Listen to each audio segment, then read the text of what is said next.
Red je zapitati vas kako ste nam svi dragi naši. Neki klimaju, neki malo kažu nešto, a drugi ne kažu ništa. Da, ja mislim da smo dobro, a možda i lijepo danas na ovom svetom mjestu predvečerje Svetoga Nikolaja. Kao što sam već rekao, drago mi je da se susrećemo, bilo bi ljepše i češće, ali barem za Svetog Nikolaja. Što zapravo ovim svetim slavljem hoćemo i možemo? Navijestili smo sveta čitanja koja nam otvaraju neko bolje i lakše razumijevanje nas samih u situacijama u kojima jesmo. Jeste li čuli Izaiju proroka u prvom čitanju kako on uzima sliku iz prirode da bi svojim otištenim ljudima rekao ne bojte se. Koju sliku iz prirode? Vi to dobro znate. Može neko drvo postarjeti i nema druge posjecimo ga. Ali mogućnost uvijek ostaje da iz panja nekog drveta isklija mladica i evo ti novog života. Izaija svoje poučava. Nemojte u nijednom stanju svoga života, a ni onome gdje se izgleda sve da je gotovo, nema ništa. Nemojte stajati, jer iz panja, iz one truleži može pokrenuti se život. Vjerujem da vam je jasno. Vaše situacije, osobne, mama, tata, drugi članovi obitelji, a osobito vaše djece pokad izgledaju da su takve da iz toga ne može biti ništa. Ne, iz takvih stanja naših životnih raste ono što Bog može izvesti iz nas. Ajmo tome vjerovati. Ajmo u to nade svoje položiti. Baš je tako mislio i djelovao Sveti Nikola. Rodio se u davno doba, čini se oko 270. godine, negdje na prostorima današnje Turske. Onda je kasnije, zna se, bio biskup u gradu Miri i tamo je i umro 350. godine. U međuvremenu znamo što se povijesno događalo. Do 313. godine, do carskog Konstantinova edikta o slobodi kršćanstva, kršćani bili progonjeni, nitko i ništa, za ortrel caru i drugima. Nakon toga, novo doba, izrasla mladica iz panja Ješajeva, baš ovako kako Izaija govori, i počela rasti crkva Isusova, a izgledalo je sve gotovo. Počela rasti crkva Isusova i živi 2000 godina, do danas, i mi u njoj, i vi sa svim svojim ovim teškoćama, jadima i nevoljama, raste u nama Božje, Isusovo. U tom međuvremenu, dakle, živi Sveti Nikola, u međuvremenu kažem, kad prijelaz, dakle, iz neslobode dolazi u slobodu. U to vrijeme živi Nikola i on je dionik one borbe za Isusovu moć i snagu, da ona bude prisutna među nama. Najprije čista vjera. On sudjeluje na onome Nicejskom saboru 325. godine, na kojem se borimo za božanstvo Hristovo, jer je Isus Bog, jer je samo čovjek. Ispovjedili vjeru, Isus je Bog i čovjek. Božanstvo Isusovo bilo u pitanje stavljeno.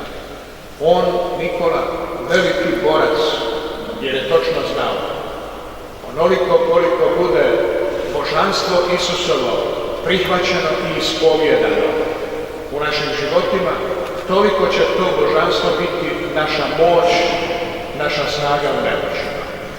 Hvala ti, Sveti Nikola. A onda imate drugi niz onih dijela koje on jedne od zanimljivih.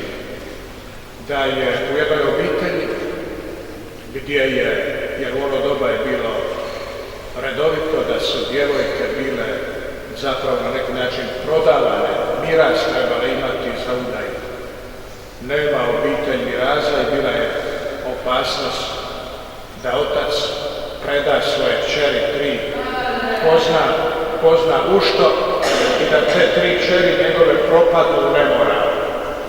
Nikola se pobrinuo da darovima novčanim, da one ne budu predane putu na kojem se propada, na kojem se gubi dostojanstvo. Da, znao je Nikola da je čovjek onoliko velik koliko živi moralnu veličinu, ono na što ga savjest njegova upućuje. Pa je Nikola na svim stranama bio dobrotvor, najprije tako da je propovijedao tu veličinu i dostojanstvo čovjekovo u njegovoj moralnoj veličini, pomažući ljudima da žive moralno. Da, vrijednije je živjeti pošteno nego imati puno bogatstva nepoštenim putem. Usrećuje više kad živiš pošteno po savjesti, a materijalno siromašan, nego kad živiš razorenom savješću, a materijalno bogat. Nikola uvjeravao ljude, hajmo upravo takvim putem. Vjerni Bogu, moralno. Da. Kažu da je upravo u tom smislu, na tom tragu, znao onda biti dobrotvor svima, ali ne samo materijalno nešto dajući ljudima, nego pomažući ljudima da budu veliki moralnim putem. Davao im darove koje je imao, materijalne, da bi ih potaknuo da rastu na ovoj dubljoj, duhovnoj razini svoga bića. Još jedanput, hvala ti, Sveti Nikola. Spomenimo samo još jednu. Vi znate da Svetog Nikolu čujemo kao zaštitnika pomoraca. Bio negdje na moru, oluja došla i kažu neki tragovi povijesni da je on, Nikola, smatrao da je moć molitve takva da se njome može zaustaviti i oluja. I zaustavio oluja. Vjerovao u moć molitve. Sveti Nikola, mi se molimo, ali baš da li vjerujemo da je molitva takvo moćno sredstvo koje dopire do Boga i povezuje nas s njime da nas on spašava u našim životnim situacijama. Hvala ti, Sveti Nikola, i pomozi nam da budemo vjerni molitelji, osobito u nevoljama. Sveti Nikola, mogli bismo još nabrajati neke crkve, ali ajmo ne ići na povijest, nego na njegov duhovni lik. U današnjem evanđelju čujemo Isusa koji tumači svojima, to jest najprije upravlja molitvu Bogu i kaže: hvala ti, Oče, Gospodaru neba i zemlje, što si ovo sakrio od mudrih i umnih, a objavio malenima. To znači postoje mudri i umni ovoga svijeta, koji pokatkad preziru one koje nazivamo maleni. Koji su to maleni? Oni koji ne mogu škole završiti, koji nemaju bogatstva, koji nemaju moći, koji su bolesni. Pa rekli bismo, baš ko mi. Isus zahvaljuje Bogu za takve malene i nemoćne. Za vas, za nas. Što je to u nama? Kaže Isus da postoji ono što možete u školi naučiti. Ali postoji ono što Bog može tebi objaviti u tvom srcu. Pa ti živiš istinu njegovu, ne kroz ono što si u školi naučio, nego ono što je Bog tebi objavio u tvom srcu. I ti prepoznaješ i vidiš tko si ti po tome što je tebi Bog priopćio iznutra, u srcu, u duši tvojoj. To su ti maleni za koje Isus zahvaljuje Otcu. U vama, vašim sinovima i kćerima, koji su označeni bolešću ili nevoljama u razvoju, a ne mogu slijediti onaj put kojim idu redovita djeca i redoviti mladi, nego idu nekim drugim putem. I mogao bi netko prezreti pa reći, ovi su mali, ništa, s njima se ne treba računati. Sjetite se, Bog s nama, s vama računa, s malenima. I Bog malenima daje neko svjetlo unutarnje i to u svakom stanju našem.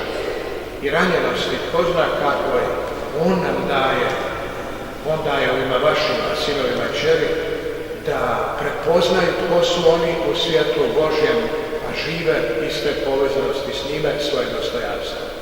Imaju oni svoje dostojanstvo. Ne ono kojim je udjelio čovjek, nego kojim je udjelio Bog. Tako je Nikola gledao najmanje, baš kako ih je Isus gledao. I radovao se što takvi maleni imaju oči, kako Isus kaže, koje gledaju drugačije i vide više nego i oni koji su to baš veliki, važni, moćni i zdravi. I postoje uši, kaže on,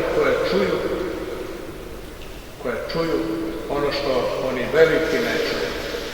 Kakve su to oči i uši unutarnje srca ove vaše djece koje čuju i vide baš onu ljepotu života kroz vašu plemenitost i dobrotu.